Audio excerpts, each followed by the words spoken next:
RDC, c'est une bataille sur deux fronts que doit mener Joseph Kabila. Au plan national, l'Église s'est substituée à l'opposition et a pris le contrôle de la contestation. Au plan international, la Belgique n'a pas de mots assez durs pour critiquer le régime congolais et met en doute la volonté de Joseph Kabila d'organiser des élections fin 2018 dans un climat apaisé. Bob Kabamba, bonjour. Bonjour.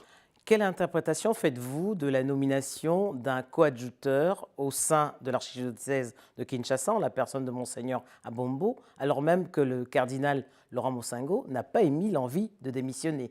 Je pense que c'est une façon de pouvoir renforcer l'Église catholique, surtout à Kinshasa. Kinshasa est une ville assez importante pour l'Église catholique et le Monseigneur Moussingo, donc le cardinal, a 78 ans, donc il se fait de plus en plus vieux et il est de plus en plus quand même contesté au sein de la classe politique. Je pense que cette nomination vient un peu aider, je pense, l'Église catholique à pouvoir véritablement peser sur la scène politique congolaise. Il n'y a pas de pression du pouvoir? Faut-il voir la main du pouvoir derrière cette nomination? Je ne pense pas. Si on connaît bien la personnalité de l'archevêque de Kisangani, vous allez bien vous rendre compte, il s'agit quand même d'un homme franc, un homme qui est direct, un homme qui a été quand même au moment des négociations des accords de la Saint-Sylvestre, qui a été très dur. Vice-président de la SENCO. Il était vice-président de la SENCO et il a été très dur vis-à-vis du gouvernement et du régime Kabila pendant ces négociations. Et même les négociateurs de la majorité n'ont pas arrêté chaque fois de pouvoir le ramener à l'ordre en disant qu'il était très proche de l'opposition et il n'épousait pas nécessairement les positions de la majorité. Donc la voix de l'Église reste audible. En revanche, les prises de position de l'Église ont un peu éclipsé l'opposition congolaise.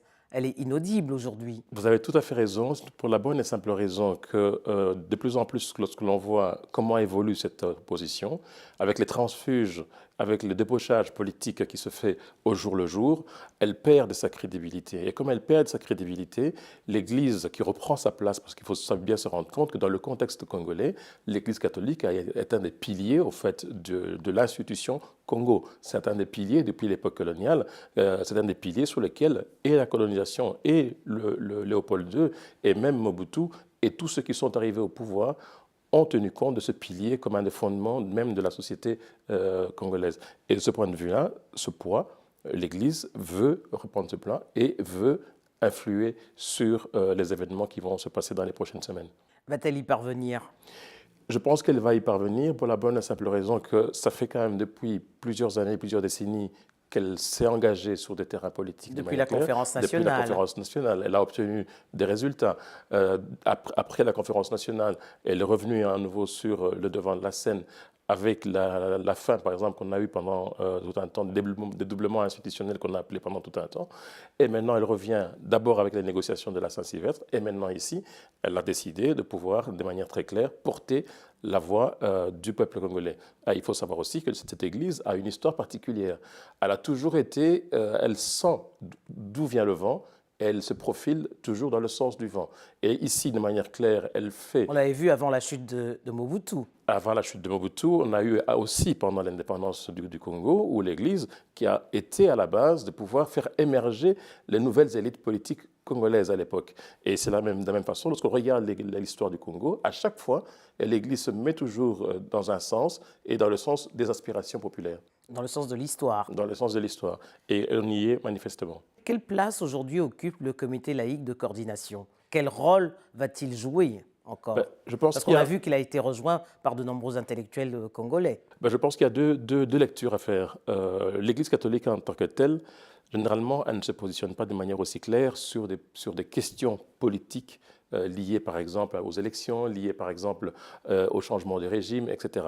Et pour ça, de mon point de vue, elle a besoin d'avoir un outil, des outils qui sont le comité laïque, qui est un des outils dont elle dispose. Il y a aussi la commission justice et paix, mais ici, elle a décidé de pouvoir utiliser le comité laïque avec des intellectuels qui sont reconnus non seulement au niveau international, mais aussi au niveau du Congo, pour pouvoir avoir un discours neutre et de pouvoir aussi impulser ces personnalités, comme elle a toujours fait depuis que l'Église est au Congo. Alors, au plan international, jusqu'ici, la communauté internationale, par la voix de l'ambassadeur des États-Unis aux Nations Unies, avait été entendue. C'était au sujet du report de l'élection fin 2018. On voit qu'aujourd'hui la Belgique s'est prononcée et a été très critique vis-à-vis de Joseph Kabila.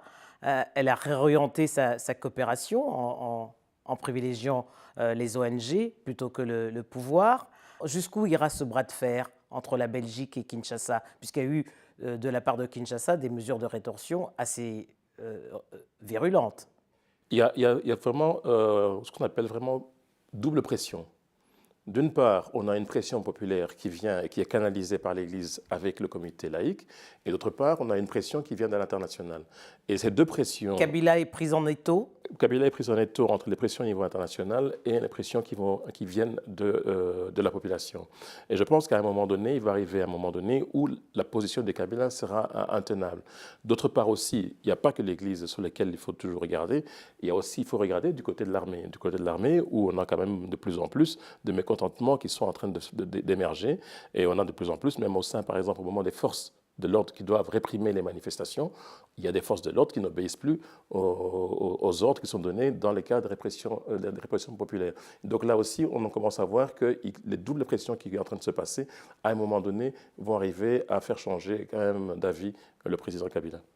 Puis c'est l'arrivée à la tête de la MONUSCO, récemment, depuis début février, d'une femme, en la personne de la magistrate Léla Zegouri, dans un climat de tension larvée avec les autorités.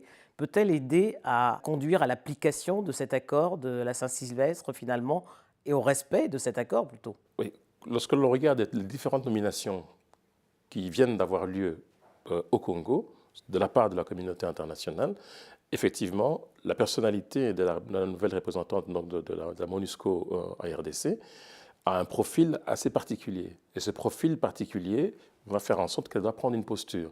Elle prendra la posture, de mon point de vue, une posture qui va être différente de celle qu'avait prise son prédécesseur. Donc, de fait, elle va, de mon point de vue, aller dans le sens aussi des pressions sur le régime Kabila pour que le régime arrive véritablement à organiser ces élections.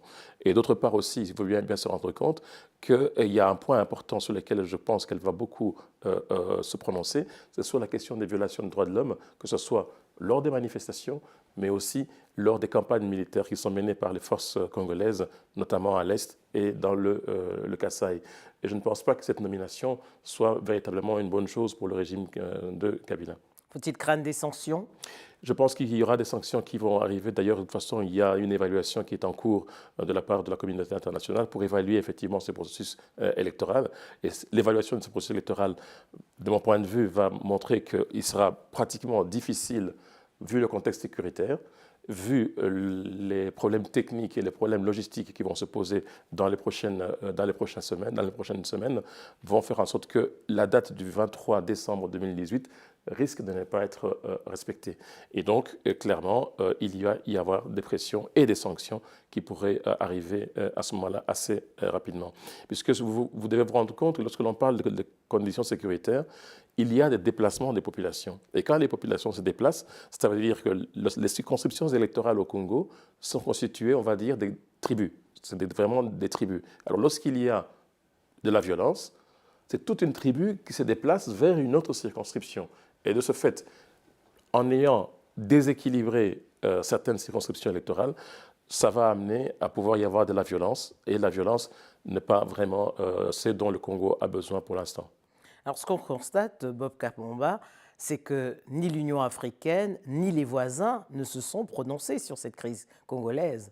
Je pense qu'il va arriver à un moment donné où ils vont être obligés de pouvoir réagir. Déjà, on peut parler de certains voisins qui pèsent dans le cadre du contexte politique congolais, notamment le Rwanda, qui ne va pas continuer à accepter que l'Est du Congo continue d'être déstabilisé de cette façon. Quand il est déstabilisé, donc vous devez prendre le nord-est de la RDC jusqu'au Katanga, où vous avez une zone d'insécurité avec une prolifération de groupes armés. Et ces groupes armés, à un moment donné, vont déborder sur la frontière congolaise, soit vers l'Ouganda, soit vers le Rwanda, soit vers le Burundi ou vers la Tanzanie. Et les pays limitrophes ne vont certainement pas accepter de pouvoir continuer à avoir une espèce de no man's land où pullulent des groupes armés. Et ça, ils vont être obligés de pouvoir bouger. Et du côté même de l'Angola, c'est la même chose, il y a une certaine gouvernance qui arrive. une certaine gouvernance, une nouvelle gouvernance Une nouvelle qui arrive. gouvernance Une avec nouvelle gouvernance le départ de Dos Santos. avec le départ de Dos Santos. Là aussi, certainement que l'on va avoir des changements dans les rapports qu'il y a entre l'Angola et la RDC. Et donc, à un moment donné, certainement qu'il va y avoir une évolution de leur position sur le contexte politique congolais. Kabila est-il un homme isolé aujourd'hui dans la sous-région? Kabila a toujours été un homme seul. Il a toujours été un homme seul depuis qu'il est au pouvoir. Et lui-même, il le dit, il n'a pas de collaborateurs sur lesquels se fier. À un moment donné, il a parlé d'une quinzaine. Et lorsqu'on regarde la plupart des sommets qui se passent, des sommets africains ou des sommets des organisations régionales, il n'est pas présent. Sur les sommets internationaux où les questions des enjeux fondamentaux sont abordés, il n'est pas présent.